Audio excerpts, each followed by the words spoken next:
Oh, definitely. Just from my subscribers, and I have a versatile group of subscribers. I mean, conservatives, liberals, anarchists, different religions. I try not to shut anybody out, let them have a voice.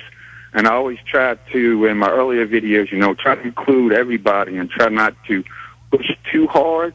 That's kind of my angle. I want to let people think for themselves, look for themselves and come to the conclusions, of what's really going on in the world.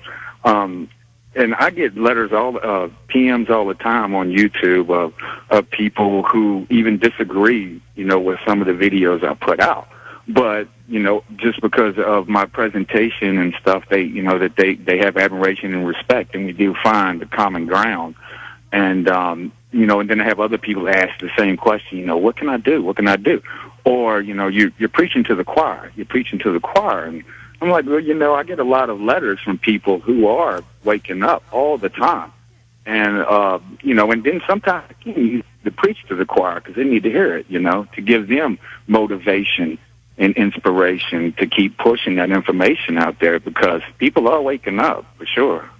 Exactly. And, one of the things that I try not to do so much is to preach to the choir, trying to bring more people in. But like you said, even when you're not bringing new people in, reminding people about how bad it is and that they can be useful and that they can step up to the plate and they can make a difference, they can change things, is always helpful as well.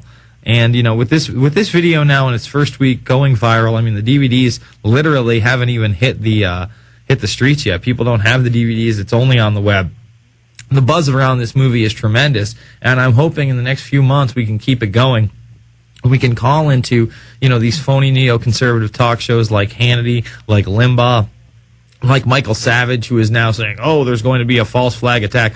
Savage, where were you when 9/11 happened? Oh, that's right, you were demonizing 9/11 truthers when they brought up all the inconsistencies in that story. So this guy now calling saying, oh, well, this administration is going to call a false flag event. Well, I hope he's wrong. But at the same time, if he's right, I hope people don't think to go to this guy because he's not genuine. And there are so many disingenuous talking heads out there, Glenn Beck being another one. Yeah, he's telling you about the Federal Reserve System now. He's telling you about the economy now. Where was he 18 months ago when he could have made a difference? You know what I'm saying? Correct.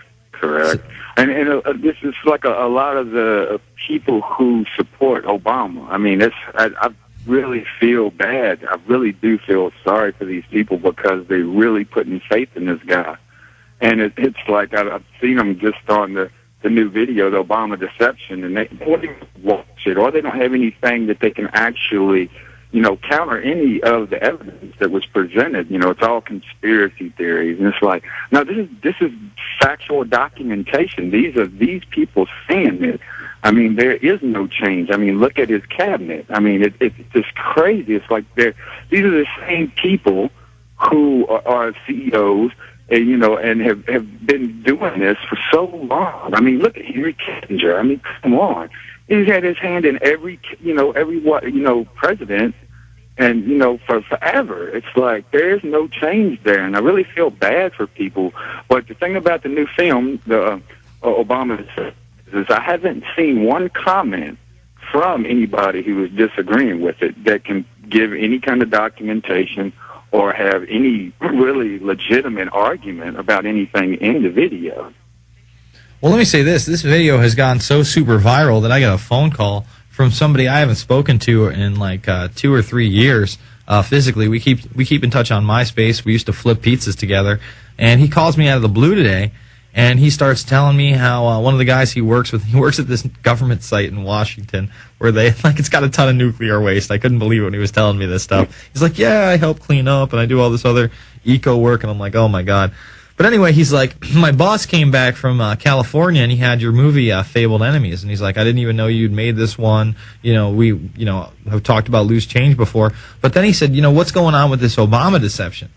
And apparently one of his other friends had brought that up to him. And this movie, again, has only been out for a week. So for him to ask me about the Obama deception so early really is, a positive thing. And, this guy didn't even vote.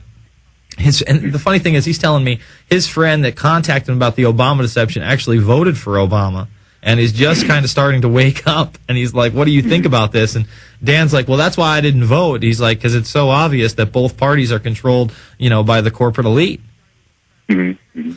I think that I have a lot of friends like that too. They voted for Obama, and it started off, they were really hyped, and then as the time has went on since his inauguration, it's died down. It's like people got bored with the hype. I mean, even though there's still a lot of supporters out there making excuses up, for what he's reneging on already and his cabinet choices and all of that, they're starting to quiet down. It actually, honestly, reminds me of right after 9/11 when everybody had the flags. They were out on the streets, selling flags for donations and all of this, and then like months later, all of a sudden you see all of these torn and ripped up and tattered flags, and it's just like the American public really gets bored with stuff really easy.